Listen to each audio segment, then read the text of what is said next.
अक्सर आपने देखा होगा कि ठाकुर जी या तो दो भुजाओं में पधारते हैं या फिर चार भुजाओं में कहीं पधारे हैं, लेकिन एक ऐसे भी ठाकुर जी हैं जिनके ना तो पैर के पंजे हैं और ना ही भुजाएं हैं। जो मैं बात कर रही हूँ जगन्नाथ स्वामी की।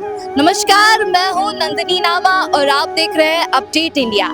आज हम मौजूद हैं जयपुर के गुप्त वृंदावन धाम में, जिसके आज हम आपको दर्शन कराने वाले हैं। आइए चलिए दर्शन करते हैं अपडेट इंडिया की टीम के साथ।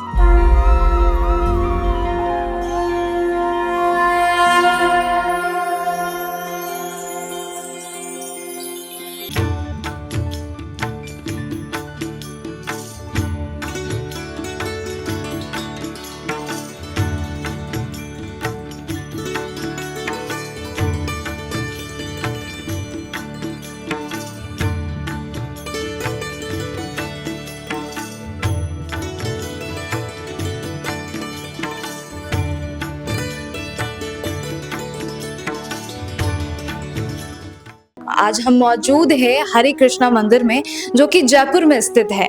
इसे गुप्त वृंदावन धाम भी कहा जाता है। तो हमारे साथ मौजूद है सिद्ध स्वरूप दास जी।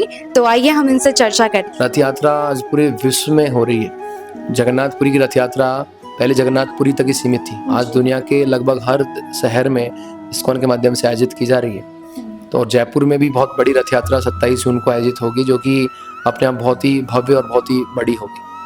जी, अभी आपने रथ यात्रा का जिक्र किया, तो इसी से जुड़ा मैं आपसे सवाल पूछती हूँ कि इस्कॉन के द्वारा रथ यात्रा जैसे जयपुर में निकाली गई जाएगी, तो अब ये बताइए कहाँ कहाँ किस किस स्थान से ये रथ यात्रा? भगवान जगन्नाथ की रथ यात्रा, जो कि अपने आप बहुत ही भव्य और शुभ होती है। 27 जून का वो दिन है जिस दिन भगवान जगन्नाथ जी जयपुर में कलेक्ट्रेट सर्किल, जहाँ पर जयपुर होटल है, वहाँ से ये रथ यात्रा प्रारंभ होगी और खासाकोटी सर्किल होते हुए भगवान की रथ यात्रा पंचवती सर्किल से होते हुए भगवान की रथ यात्रा रामनिवास बाग पहुँचेगी, जहाँ पर अल्बर्ट हॉल के समीप स्काउट गाइड मुख्यालय पर इसका समापन होगा। और पूरी यात्रा के दौरान भक्त लोग जो है नाम संकीर्तन करेंगे, भगवान का रस्सी खींचेंगे, भगवान को पुष्प अर्पित करेंगे, भगवान को भोग अर्पित करेंगे और बड़ी भव्यता से ये रथ जो है अपने आप में इतना भव्य और इतना बड़ा है। ये सबसे बड़ा रथ होगा राजस्थान का, जिसकी ऊंचाई 30 से 40 फीट ऊपर होने वाली है। और इसमें हाइड्रोलिक सिस्टम लगाया गया है, जिसके माध्यम से कहीं पर भी यदि कुछ अवरोध आ रहा है मार्ग में, तो वो रथ का जो गुम्बद है वो नीचा हो सकेगा। तो ये सारी टेक्नोलॉजी के साथ में इस रथ को बनाया गया है और भक्त लोग यहाँ बड़े उत्साह से खींचेंगे। ना केवल जयपुर के भक्त होंगे बल्कि पूरे राजस्थान के प्रदेश के कोने कोने से भक्त लोग यहाँ पर आने वाले हैं। जी, कहा जाता है कि जो रथ की जो रस्सी होती है उसे खींचने पर मोक्ष की प्राप्ति होती है। इस पर आप क्या कहना चाहेंगे? बिल्कुल, भगवान की कहते हैं रथम दृष्ट्वा पुनर्जन्म न विद्यते।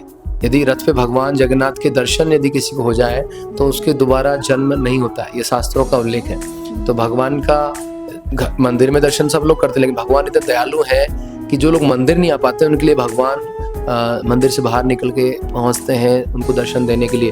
भगवान रथ पे सवार होंगे और उस रथ पे यदि भगवान का दर्शन लोग करें तो उनको पुनर्जन्म नहीं होगा, जो कि सबसे बड़ी उपलब्धि होगी।